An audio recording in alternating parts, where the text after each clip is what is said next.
Capacitors are shrinking, and that has big implications for how designers should think about using caps in their systems. So in today's Tech Chat, brought to you by Mouser Electronics, I'm joined by Ron Demco, Senior Fellow at Kyocera AVX. He's been working with capacitors for decades, and he's here to share how capacitor technology has changed over the years, the DC-DT, if you will. We'll look at 10 different ways to put a capacitor on your board, or even embedded inside your board or chip package, and we'll get an overview of different capacitor materials and why you might choose one over another.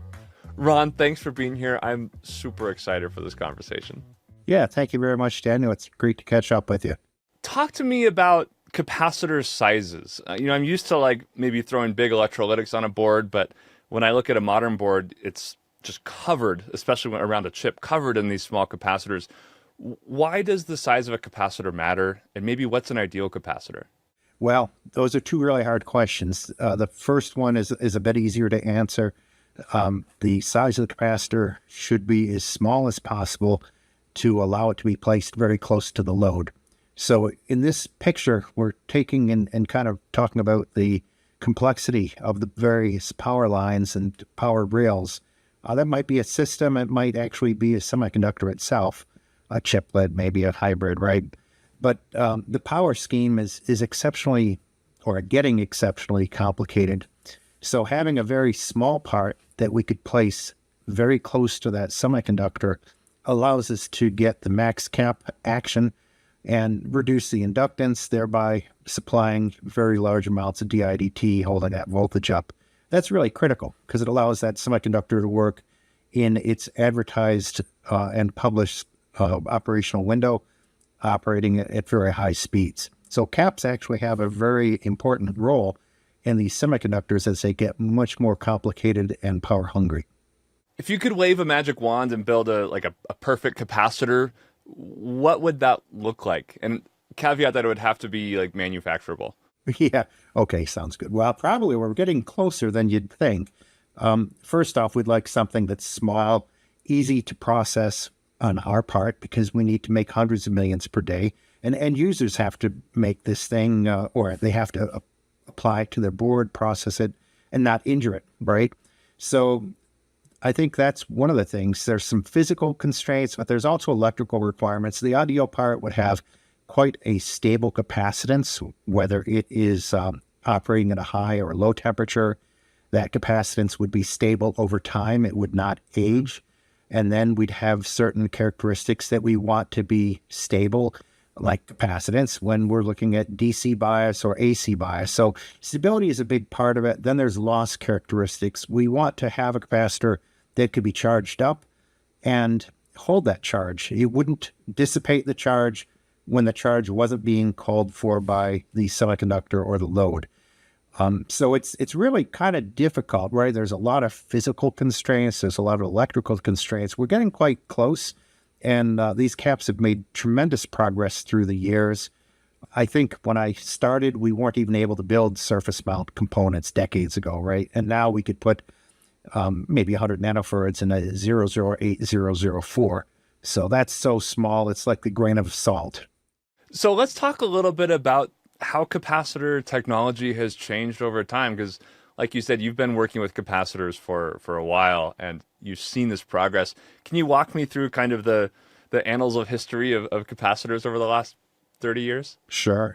Yeah, well, I can go back more than 30 years. So anyway, back when things were axial or radial, they were good. They were dense. I mean, in terms of capacitance per unit volume. But what we're getting now in the world of surface mount is orders of magnitude better than that. Really, the way you can look at the role of a capacitor or the need of the capacitor, it's really being driven by the semiconductors. Well, there's analog and there's RF and there's digital and some power things, but we'll look at maybe a digital circuit. And this is a great slide that could show you why we have to worry about having ideal capacitors or more ideal capacitors, right? So if we look at semiconductors, we could see the supply voltage on the left. We could see the process rules or maybe the geometry on the x-axis here. And then you see a variety of voltages that correspond to those geometries. But what you could see is with time, as we make things smaller, we have a much smaller line width, and that smaller line width would correspond to much more dense semiconductors. Essentially, that's a process called scaling, where we could put more gates inside of a given package. But also with scaling, you have a lower supply voltage or voltage rail. Of course, there's bigger power swings on that voltage rail, but what you have is a need for a massive amount of capacitance because the current goes up. Even though those new ICs, the core voltages might be 0.8 volts, I mean, the current demand on these things is really dramatic. That's really perhaps the ultimate case is to look at AI cores and those things. You might have a 2000 amp draw on cores depending upon their particular functionality or cycles. But I think what we could safely say is that regardless of the semiconductor type, generally speaking, it has a need for more capacitance to stabilize the voltage on the device. And by doing and achieving that, what you need are tons of capacitors to be placed as close as possible to that semiconductor. So let's talk about placement a little bit. Obviously you can't just put them wherever you want, and it seems like people have been getting pretty creative with their capacitor placement. What's the menu of options for how to put capacitors onto a board, and what are some of the trade-offs of each of these? That's a real good way to put it too, right? What we're looking here is a side view of a system, right? And you can see the main board in green. Well, it's most typical that you would have capacitors on top of the board and on the bottom of the board. But capacitors have changed quite a bit. Not only have they gotten smaller in terms of their X and Y dimensions, they've gotten thinner. And the termination materials have changed such that they could easily be embedded. So you could see position 9, that embedded capacitor inside the green main board. That's actually quite practical to do now. Some customers do it to get that added increase in capacitance density without using up a lot of X and Y space. There's other places that we could put that capacitor, though. Caps have suddenly gotten very thin. So we could put the capacitors maybe underneath position 4 in that land side capacitor in between the BGA bumps. We could put it underneath and in between on the main board as well, underneath the land side cap and the package substrate. We could also put it in actually the interposers or inside the die of the capacitor. It might be practical to say that we can get capacitors in the RF world down to about 127 microns thickness. In the ceramic world, 100 microns is possible. You can get underneath 100 microns. There's certain reasons that maybe people might limit it around the 100 or maybe 200 micron world, but suddenly it's very practical to get these thin devices that have good stability, have a very easy ability to be processed in by end users, and they exhibit a good amount of reliability. So it's almost like the ideal part that you were talking about earlier. I saw this image, and I spent 2 hours yesterday just deep diving into this because I was so fascinated. I had no idea you could put capacitors so many different places. So I just, went down rabbit holes of this. Why not just slap capacitors inside of everything, and then you wouldn't even have to put them on the outside where there's, all sorts of other issues that pop up? That was actually a topic that came up at a conference, CMSE, last year, in the sense that, people asked exactly that. Why can't we do it? And the reason is you can't get enough capacitance. Ideally, you need a very large amount of capacitance, and that might be a few hundred devices per semiconductor. It might actually be more. So, of course, it depends on the type of semiconductor we're dealing with and its operational characteristics, its current draw, and its rated voltage. But it would be very difficult to get that amount of capacitance in a package. Now, the Holy Grail, and what we're working on, is coming up with higher amounts of capacitance that could be put in these super small packages. And we're certainly working on that, as well as the ability to build devices that are about the size of a grain of salt. Oh, that's a great way to show that comparison. So what we see here, First off, I really like the picture in the upper left-hand corner where we're showing the different types of capacitors as they evolve. And I like also the bottom left matrix. That's a 10 by 10 multi-layer ceramic capacitor array where we put down those 100 different components and we look at a comparison between the case sizes and what do we gain by going to a smaller case size. So in the table on the top, we have the assumption, what if we put 0805s down? Now, 0805s are a great case size. They're in the old days, we would consider them somewhat small. Nowadays, we could consider them to be a bit on the large side, but they're approximately 2 millimeters by 1.25 millimeters. And let's assume that an array of 10 discrete components in one direction and 10 in the other. So we've got 100 0805s on the board. Let's call that mounting area 1 or 100%. And associated with that, we have a certain weight, and we have on the last column a weight reduction ratio when we start using smaller chips. So if we put down an 0603, you can see that we could dramatically reduce that mounting area, and the weight comparison is quite significant. Let's go all the way to the bottom line, the 008004. Well, okay, that's quite an extreme case. Those parts are teeny, right? They're 0.25 millimeters by 0.125 millimeters. I mean, exceptionally small, right? And we could see, though, that mounting area for those 100 capacitors suddenly is about 96% less mounting area than those 0805s, and the weight is just dramatically less. So I think this is a good example of what the small case sizes buy you. It allows us to put these really teeny parts down so close to the semiconductor, or like the prior slide, perhaps inside a package, inside an interposer, and inside the main board, in between the BGA balls. It gives you so much flexibility that the caps could be placed around the periphery of that semiconductor. And now even in the vertical sense, where we're looking at perhaps some of the voltage regulators in the semiconductor package or stack itself. So we really need these small capacitors. Associated also with those small capacitors is a lower inductance. And the inductance of the capacitor is desired to be small because that ultimately influences the rate at which we could dump the charge to that end load. We want to be able to drop the charge all at once rather than trickling that energy out slowly. What's the smallest capacitor you've ever seen, like, hand reworked? Hand reworked?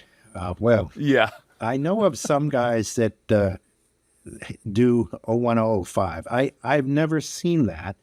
I know directly of a person that I work with that does 0201s, and that's impressive. It's really difficult. Yeah. Well, I think it's perhaps not as difficult though with a microscope and with the skill and the training and all of that. Getting these small is obviously super useful, like you said. It makes more sense now that you're putting this like between layers of a circuit board as it's getting, as the layup is happening. What does it take technologically to get these packages so small? It takes quite a bit. It really does. We've done an enormous amount of work on material systems. And the reason there is, as we make the devices smaller, the electric fields tend to have more an effect in the stability of that dielectric. So there's new materials. There's processes that maybe it's not that well thought of by the end users. But if we think of the termination on an 0805, that metal, the metal end cap, right? There's, as we go down to, 201 and 0105, we have to be very careful because that metallization has to be in such well control and such proportions that we don't suddenly take a massive amount of the thickness of the part with the metallization. And then as we go internally to that component, imagine having a device. This happens to be an 0402. It's a good example. This is a high capacitance 0402. It's 22 microfarads. Well, it has over 500 layers of ceramic and of metal. So as you could see on the left, the BT would be the barium titanate, the Ni would be the nickel. So the two different colors and those areas are repeated over 600, 500 times there to get the capacitance value. And the thickness of that dielectric is about 1/100th of human hair. So imagine doing that on something that's, I'll change parameters here, 40 thousandths of an inch by 20 thousandths of an inch, and you're doing that 500 times. You don't want the electrode to skew as you build the component up. You need to have a consistent ceramic and electrode laydown. It's really quite a bit of work. So we're quite skilled at it. Then imagine doing that a few 100 million times a day. I mean, it's really a challenge in making sure that those are all good parts and that they're going to be good parts for, decades to come as they're in the field. It's quite a challenge, but it's really interesting. There's a lot of real different disciplines that come into play to create this end product. And I know the fabrication of capacitors has, since the dawn of this era, been kind of a secret sauce sort of situation. What can you share about the process that goes into making something like this? If you were to give me kind of the quick view without any IP in it, how do you actually go about making something like this? Because it's incredible work of physics. Yeah, it is really pretty interesting. So many people have concentrated, and certainly semiconductors are miraculous, right, what they've pulled off. But in a different sense, this is pretty interesting and pretty miraculous itself, right? We start off with the raw material for the ceramic, right? We have to make sure the composition and the formula is closely monitored. Then we have to make sure that all the grain sizes are the same size, right? So then that is made into a slurry. It's made into something that looks like latex paint. It's then poured out onto a belt that makes it into a tape. And then once the tape is dried, there will be a metal which gets printed on that tape. You keep building in the height direction, the Z direction, or the Y direction, I guess, to get that amount of capacitance by the number of layers that you put on it. And then you'd fire that because it's all in a green state, right? It's essentially liquid that's been dried and adhered together. Once you fire it, it turns into a monolithic block. You could then put this metal termination, which itself is liquid, on the end of the terminations or the ends of the capacitor. That is then fired, and then you'll start going through some final checks. So I probably skipped maybe 100 different steps and quite many dozens of QC checks, but it's probably the quick non-proprietary recap of a process there. I have to say, I went to one of our gigafactories, though, and it's amazing to look at the output of those devices. Robots are running around everywhere. There's an incredible amount of processing power, and the number of parts built per day is pretty spectacular. So clearly some super high-tech stuff in here. I do want to get back to the application of putting capacitors on the board. What are some techniques or tricks people are using to get more capacitance closer to those chips? Right. Like in the world of power semiconductors, where we have to have a fairly large amount of capacitance, but there may be some height latitude for the end design. The height might be allowed because of certain semiconductor sizes, perhaps because of the size of the inductor, maybe because there's a heat sink. Now, the XY portion of that printed circuit board, that would be very difficult to come by. So we have a stack capacitor here. This is a simplified version that we're showing you. It's a industrial grade, consumer grade type device. There's multiple dielectrics. Those dielectrics they correspond to end applications. Some applications might very much want a stable capacitance. That's the C0G. Others might want a general purpose X7R, or perhaps a higher capacitance X7T. But what we see here are different case sizes of capacitors that could be stacked in the vertical direction, and that gives you the advantage of not increasing the XY area on the circuit board, that Z area might be open anyway because of the heat sink or inductors, et cetera. So this is a great way to get some amount of bulk capacitance onto that board. And it might be maybe an industrial application, it might be a server, might be some form of perhaps a radio power supply, and et cetera. But these types of capacitors have a very low inductance, they have a very low ESR, and their bulk capacitance is so efficient that they sometimes could be able to replace other technologies at a ratio about 1/10 of the cap value. So a 1 microfarad part here might do the job of a 10 microfarad lesser efficient capacitor. And the engineers have a way to look at that. We give them some simulation software that they could plug into their analysis as well. But this is a really neat device that's very cost effective in everything from the military, consumer, avionic world, et cetera. You're flying on these when you get on an airplane. You're looking at these when you see a satellite launch, and you're probably touching these at least to some extent when you're doing some programming or industrial work in your lab or in your industry.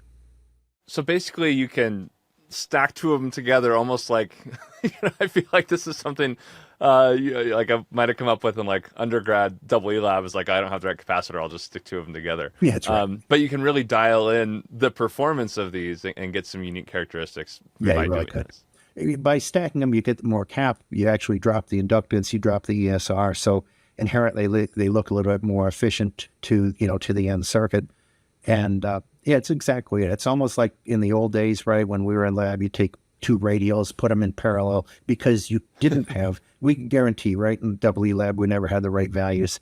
And perhaps that was on purpose, right? The instructors were all trying to see how ingenuitive we'd be, I guess.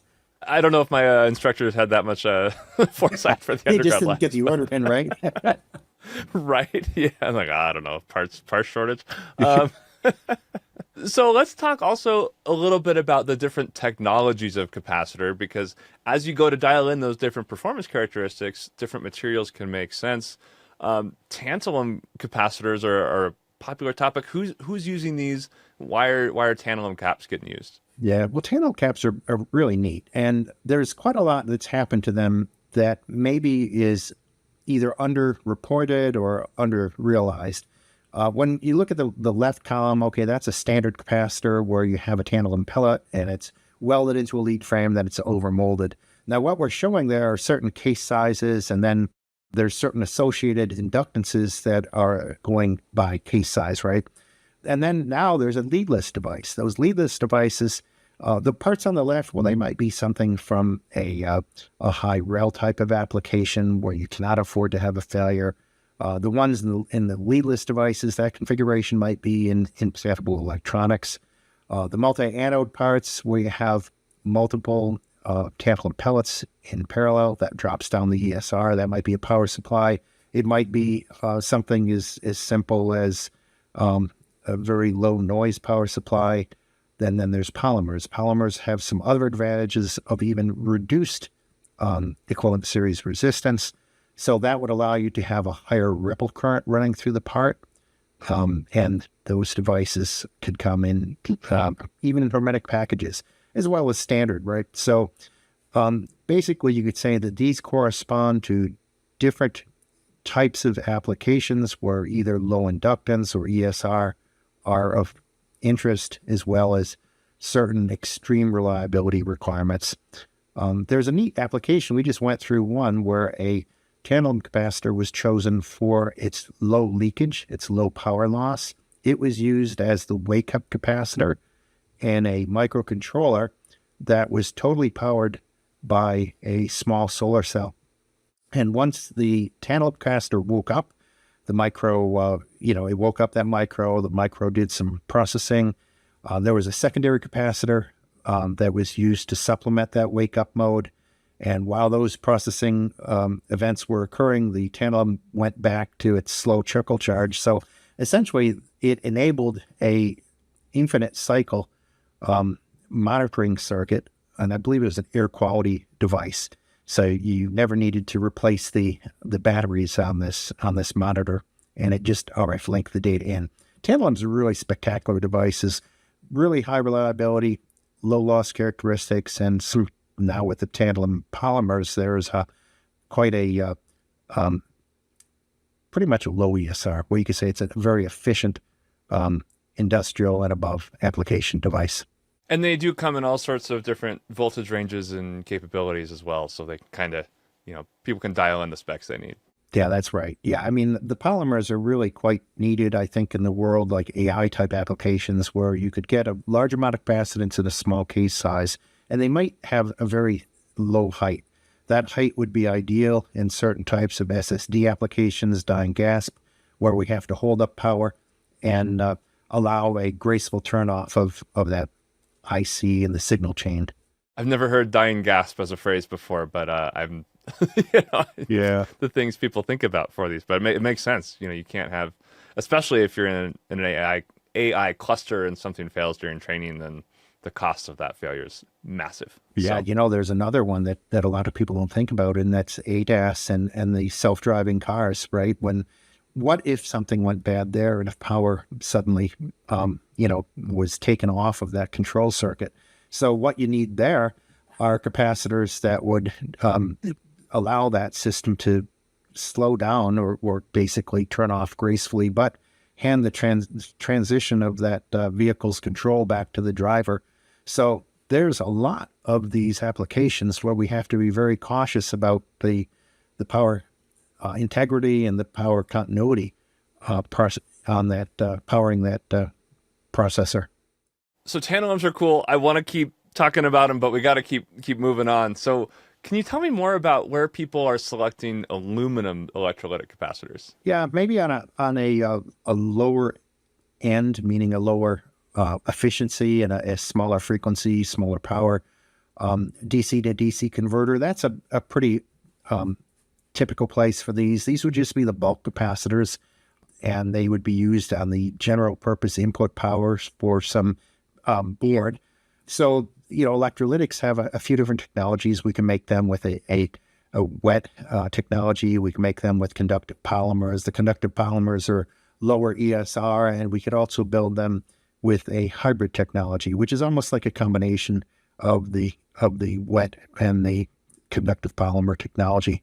But essentially what we have is a can. The can could have relatively large amounts of capacitance, and it's a pretty small device. So good general purpose part, you'll see hundreds of them in your house if you were to start tearing things apart.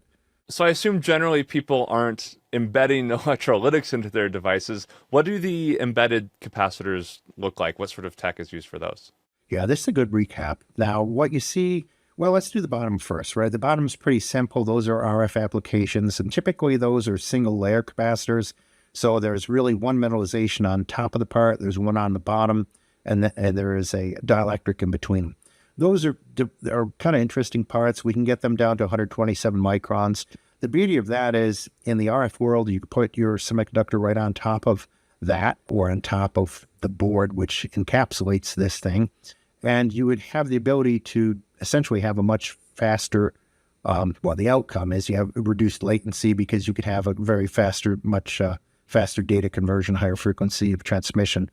The parts on the top, well, that's pretty neat. There are some frameless tantalums that basically could get put into a board.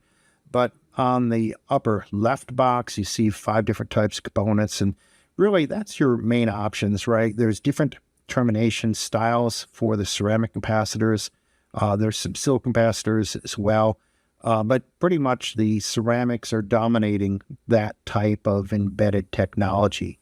So they're thin parts with different dielectrics and typically copper terminations that could get put right inside that board, and you'll never notice that they're there, other than the pinouts that would appear on top or bottom of that board. Thank you for talking me through all these different technologies. It's really fascinating. I would love to circle back to kind of, for myself and for those watching, what's kind of the point? Like, are we doing smaller for smaller's sake, or what's kind of our end goal here?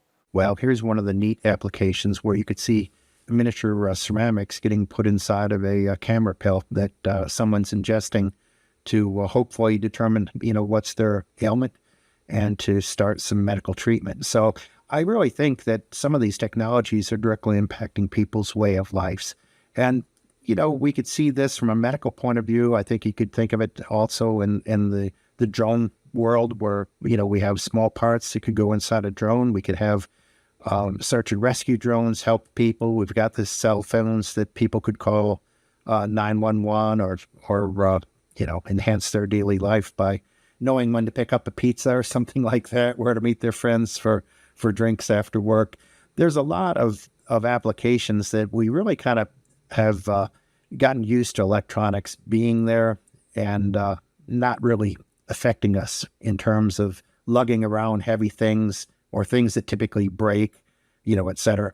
So I think this is a great trend. I think it's going to continue. There's probably a lot more material work that you're going to be seeing hitting the streets shortly. We've got some pretty spectacular new products that are going to be worthy to talk about in the future. But this is the trend that's going to keep going. It's an exciting trend for sure. Thank you so much for being here. If people want to learn more about using these capacitors, maybe get some application support, where should they go? And do you have a ham radio call sign people I do. can contact you directly? Well, I didn't know you knew about that. So, so I'm WA2TBQ. I do a lot of high frequency work as well as get on some contests. But Kyocera-avx.com is where you could find us, and you could get a hold of all our applications engineer and the engineering team through the inquiry button on the website. Thank you very much. If ham radio research and support is not quite your style, you can also go to Mouser.com/Kyocera-avx. Thank you to Mouser Electronics for sponsoring this tech chat. I'm Daniel Bogdanoff. Thank you for watching, and I'll see you next time.